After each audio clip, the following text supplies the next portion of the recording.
Hi అండి, అందరికీ నమస్కారం అండి. ఫ్రెండ్స్, మనకి ఇప్పుడిప్పుడే మరొక బ్రేకింగ్ న్యూస్ అప్డేట్ అయితే రావడం జరిగిందండి. అది కూడా తగ్గిన జగన్ గ్రాఫ్ ఐప్యాక్ సర్వే అంటూ మనకు లేటెస్ట్ న్యూస్ వచ్చిందండి.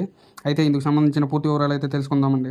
వీడియోని అయితే ఎక్కడ స్కిప్ చేయకుండా చూడండి ఫ్రెండ్స్. వీడియో నచ్చినట్లయితే ఒక లైక్ చేయండి ఫ్రెండ్స్. లైక్ చేయడం వల్ల మనకు తెలిసిన ఇన్ఫర్మేషన్ మరి కొంతమందికి రీచ్ అయ్యే అవకాశం ఉంటుంది. ఇక లేట్ చేయకుండా వివరాల్లోకి వెళ్ళిపోదాం.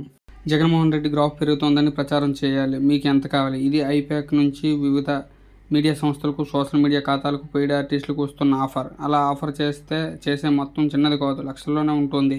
దీంతో మనం చెబితే మాత్రం నిజం అవుతుందా? చెబితే డబ్బులు వస్తాయని చాలామంది జగన్ గ్రాఫ్ పెరుగుతోందని కబుర్లు చెబుతూ ఆన్లైన్లోకి వస్తున్నారు. నిజానికి జగన్ గ్రాఫ్ పెరుగుతోందంటే ఆల్రెడీ తగ్గిపోయిందనే కదా అర్థం అని జనాల్లోకి వెళ్తుందని, తామే తీసుకెళ్తా ఉన్నామన్న లాజిక్ను మిస్ అవుతున్నారు. జగన్మోహన్ రెడ్డి ప్రజాదరణ కోల్పోయారని ఎప్పుడో తేలింది. ఆయన 5.5 కోట్ల ప్రజాధనం పిల్లల పరీక్ష ఫీజులుగా కట్టిన మొత్తం ఇండియా టుడేకు కట్టి ఓ కంక్లెం పెట్టిన ఆ సంస్థ జగన్మోహన్ రెడ్డి పాపులారిటీ ఏపీ ప్రజల్లో 15% కన్నా తక్కువకు పడిపోయిందని తేల్చారు. ఇది ఊరికనే పడిపోలేదు, ఆయన తుగ్లక్ నిర్ణయాల వల్ల పడిపోయింది, చేతకాని పరిపాలన వల్ల పడిపోయింది.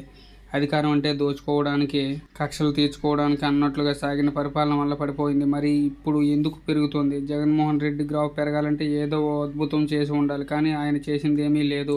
నమ్ముకున్న వారందరినీ నట్టేట ముంచడంతో వారంతా వదిలి వెళ్ళిపోయారు. ఇతర పార్టీలన్నింటినీ ఏకం చేయడంలో తన తెలివితేటలను ప్రదర్శించారు. పవన్ను వ్యక్తిగతంగా టార్గెట్ చేసి ఓ వర్గాన్ని తనపై కసితో పనిచేసేలా చేసుకున్నారా? ఇలా చెప్పుకుంటూ పోతే ఆయన రోజు రోజుకు పాతాళంలోకి దిగిపోతున్నారు, కానీ కోలుకోవడం లేదు. డబ్బులిచ్చి గ్రాఫ్ పెరుగుతోందని ప్రచారం చేసుకుంటే పెరుగుతుందా? డబ్బు ఖర్చు తప్ప.